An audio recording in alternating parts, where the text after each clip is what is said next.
Sizda agar asos andazingiz bo'lsa, asos andazingizni qo'yib olasiz. Agar asos andazingiz bo'lmasa, xuddi shu men hozir o'rgatganimni matoga qo'yib, bichib ketursangiz ham bo'ladi.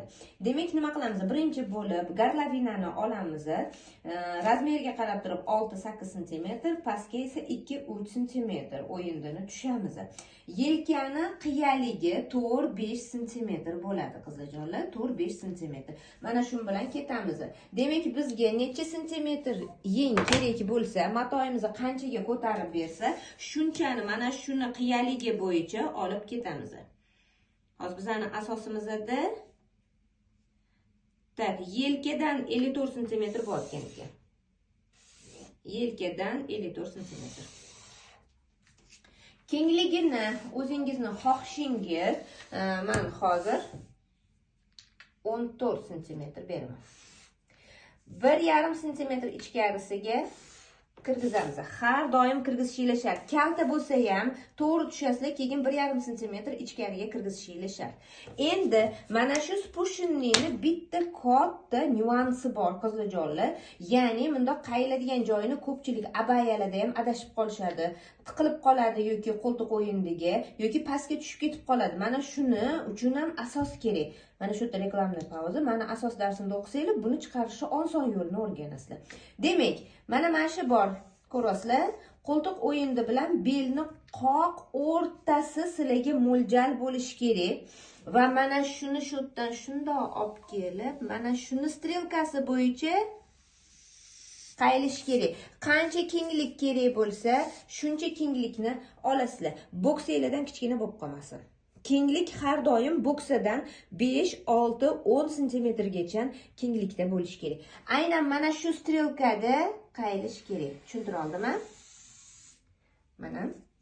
Mana shu strelkada qayilsaginina, qizlarjonlar, haqiqatan ham sizni abayangiz yoki bo'lmasam spushenni ko'ynigingiz haqiqatan ham ideal darajada kelib beradi. Endi bizga modellashtirish kerak.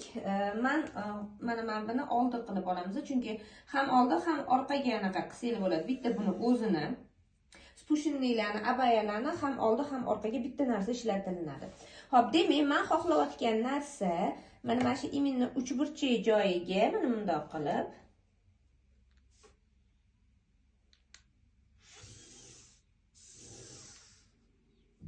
mana va 17 santimetrda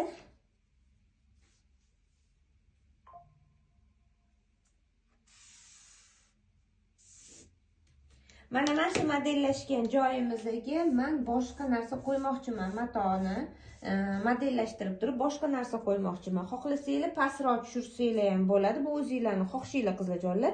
Demak, qanaqa modellashtirib olishni o'zingizlar xohlaysiz. Men sizlarga o'rgatmoqchi bo'lgan narsam, ya'ni aynan mana shu joyiga, mana shu uchburchak joyiga bizlar matodan modellashtirib, chok asosida go'zallik berib, shu yerga joylashtiramiz. Xo'p, qizlarjonlar, matoni qo'yib oldik. Agar sizda mana bunaqa modellashadigan bo'lmayotgan bo'lsa, shundoq anaqa qilib, unaqasiga bunaqasiga reska qo'yib bichib olaverasizlar. Men hozir orqasidan boshlayapman. Kronkasidan tashqari chok haqi qo'yib turib, andazamni qo'ydim. Chok haqilar обязательно berib olasizlar. Yeng qancha kerak bo'lsa, o'shanchasini olib olasizlar.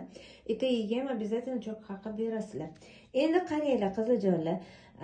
Biz endi agar tovlanmaydigan mato bo'lsa, men hozir qaradim, velvetga o'xshagan mato bo'lsa ham tovlanmas ekan meniki. Shuning uchun bu asosi bunaqasiga, ya'ni aylantirib ekonom variantida bichib olishinglar mumkin. Agar matoyinglar tovlanadigan bo'lsa, mana shu uzunligi bo'yicha bichib keturasizlar.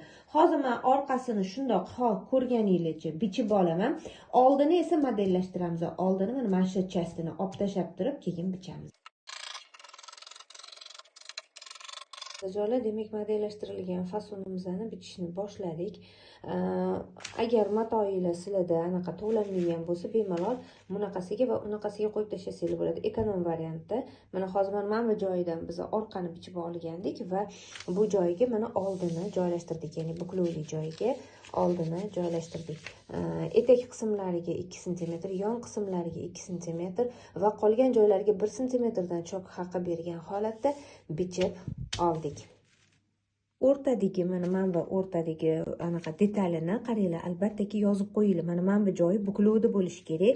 Bu tepaga qarab turishi kerak. Bu anaqaga o'ngga bu taraflari tepaga qarab turishi kerak. Chunki modellashtiryapmiz. Xohlasanglar boshqa mato qilsanglar bo'ladi, xohlasanglar chok bilan nimadir bezak qilingan qilsanglar bo'ladi, xohlasanglar umuman bez modellashtirish shundoq bichib olsanglar ham bo'laveradi. Agar bez modellashtirish qilmoqchi bo'lsanglar, modellashtirmasanglar, bemalol asossiz, xuddi shu asosda qanaqa qilib tushuntirib bergan bo'lsam chizishi, matoni o'ziga ham chizib ketaverasizlar.